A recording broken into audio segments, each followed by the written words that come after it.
அல்லேலூயா. சத்தமா சொல்லாமே.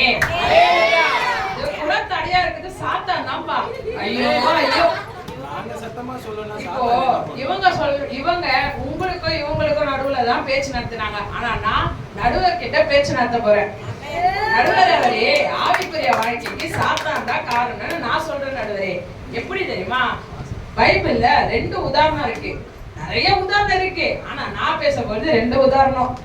ஒண்ணு, ஆதாமும் ஏவாளும் இருந்த ஏதேன் தோட்டத்துல ஆண்டவர் சொன்ன வார்த்தையை கேட்க கேட்க சந்தோஷமா தான் இருந்தாங்க. நடுவுல எப்ப இந்த சாத்தான் வந்து அந்த பழத்தை சாப்பிடுங்கன்னு சொன்னானோ அப்ப போச்சு நடுவரே வாழ்க்கையில பிரச்சனை. ரொம்ப பிரச்சனை நடுவரே. அன்னையில இருந்து இப்ப வரையும் ரொம்ப பிரச்சனை நடுவரே. ஆனா அவ வாழ்க்கையில தான் அந்த மாதிரி பிரச்சனை நடத்தினான்னு பார்த்தா நம்ம யோபு வாழ்க்கைக்கு வாங்க. யோபு வாழ்க்கையில அப்பா அவ்வளவு பிரச்சனை. நம்ம யோபுக்கு ஆண்டவரே ஸ்டேட்மெண்ட் தராரு, உத்தம பரிசுத்தன் நீதிமான் அப்படின்னு சொல்லிட்டு. ஆனா அவ வாழ்க்கையில கூட வந்து விளையாடுறான் இந்த சாத்தான். வந்தான், நம்ம பணத்தை எடுத்தான், அவன் சொத்தை பறிச்சான், பிள்ளைகளை பறிச்சான், அவனுக்கு நோய்வாயை கொடுத்தான்.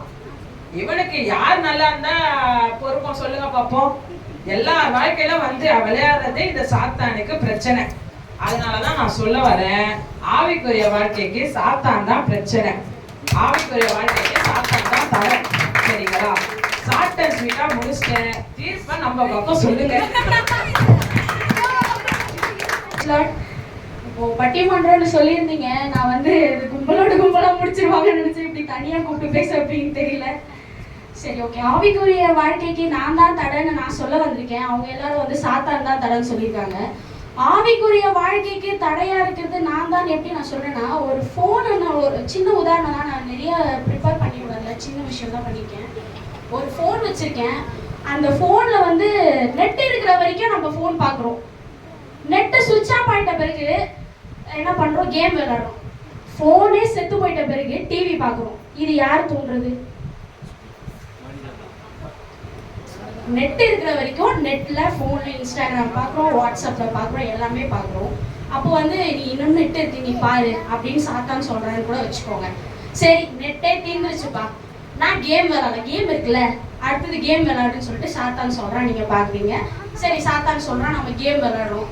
அடுத்தது பாத்தீங்கன்னா ஃபோன்ல சுவிட்ச் ஆஃப் ஆயிடுச்சு, டிவி பாருன்னு சாத்தான் சொல்றான்னு சொல்றோம். அதுக்கு இடம் கொடுக்கறது யாரு? நம்ம தான். அதனால நம்ம வந்து இடம் கொடுக்காம சாத்தானால ஒண்ணுமே செய்ய முடியாது.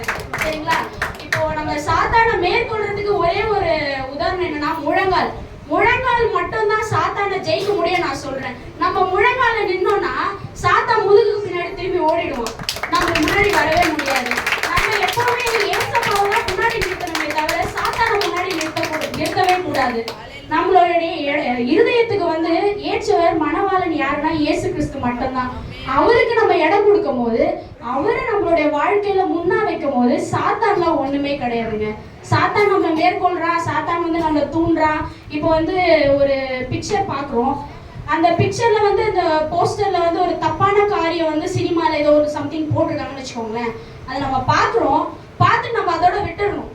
அதை திருப்பி நம்மளை சிந்திக்க வச்சு நம்மளை திரும்பி தூண்டுறது யாருன்னா நம்ம தான். சாத்தான் போய் பாருன்னா சொல்ல மாட்டான். அதை போய் பாரு, இன்னும் கொஞ்சம் நல்லா இருக்கு பாரு, அந்த படத்துக்கு போவோமா? நம்மளோட இடம், நம்மளோட மனசு, நம்மளோட சிந்தனை வந்து ஒருமுகப்படுத்தணும். அதை வந்து சிதறடிக்க விட்டோம்னா அதுக்கு காரணம் நம்ம தான், சாத்தான் கிடையாது. சரிங்களா? அதே மாதிரிதான் யோசேப்புக்கு வந்து சாத்தான் சாத்தான் வந்து தூண்டுறான். ஆனாலும் யோசேப்பு வந்து சட்டையே பிச்சு போட்டு போயிடுறாரு. அதுக்கு யாரு வந்து இது இடம் இருக்கிறாங்கன்னா ஏசப்பா இருக்கிறதுனால, ஏசப்பாவை வந்து அவர் முன்னோடி வச்சிருக்கிறதுனால அவர் பிசாசுக்கு இடம் கொடுக்கல. இதுல இருந்து நம்ம என்ன சொல்ல வரோம்னா, பிசாசுக்கு இடம் கொடுக்காம தேவனுக்கு இடம் கொடுக்கணும் தான் நான் சொல்றேன். இதோட சொல்லி என்னோட கருத்தை முடிச்சுக்கிறேன். Very good, very good. Clap பண்ணலாமா?